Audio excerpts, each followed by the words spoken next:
ಇನ್ನು ಫಿನಾನ್ಸ್ನ ಸಾಲ ವಸೂಲಿ ಕಿರುಕುಳ ತಡೆಗೆ ಬಾಗಲಕೋಟೆಯಲ್ಲೂ ಕೂಡ ಎಸ್ಪಿ ಕ್ರಮಕ್ಕೆ ಮುಂದಾಗಿದ್ದಾರೆ. ಹೆಲ್ಪ್ ಲೈನ್ ತೆರೆದಿದ್ದಾರೆ ಬಾಗಲಕೋಟೆಯ ಎಸ್ಪಿ ಅಮರನಾಥ್ ರೆಡ್ಡಿ. ಸಾಲ ವಸೂಲಿ ಕಿರುಕುಳ ನೀಡಿದ್ರೆ ಈ ನಂಬರ್ಗೆ ನೀವು ಕರೆ ಮಾಡಬಹುದು ಅಂತ 9480803900 ಇದಕ್ಕೆ ಕರೆ ಮಾಡಿ ನಿಮ್ಮ ಸಮಸ್ಯೆ ಹೇಳ್ಕೊಳ್ಬಹುದು. ಕಿರುಕುಳ ಕಂಡು ಬಂದಲ್ಲಿ ಎಫ್ಐಆರ್ ಹಾಕಿ ಫಿನಾನ್ಸ್ನ ಲೈಸೆನ್ಸ್ ರದ್ದು ಮಾಡಬೇಕು ಅನ್ನುವಂತ ಕ್ರಮಕ್ಕೂ ಕೂಡ ಮುಂದಾಗಿದ್ದಾರೆ.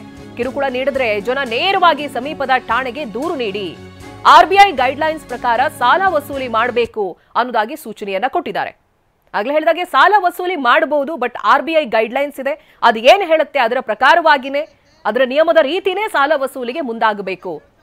3 ಕಂತುಗಳನ್ನ ಮಿಸ್ ಮಾಡುವಂತ ಅವಕಾಶ ಆರ್ಬಿಐನಲ್ಲಿದೆ. ಸಮಸ್ಯೆ ಆಗುತ್ತೆ ಅಂತ ಹೇಳಿದ್ರೆ 3 ಕಂತುಗಳನ್ನ ಪೋಸ್ಟ್ಪೋನ್ ಮಾಡಬಹುದು. 3ನೇ ಕಂತು ನೀಡದಂತ ಸಂದರ್ಭ ನೋಟಿಸ್ ಅನ್ನ ಸರ್ವ್ ಮಾಡಬೇಕಾಗುತ್ತೆ.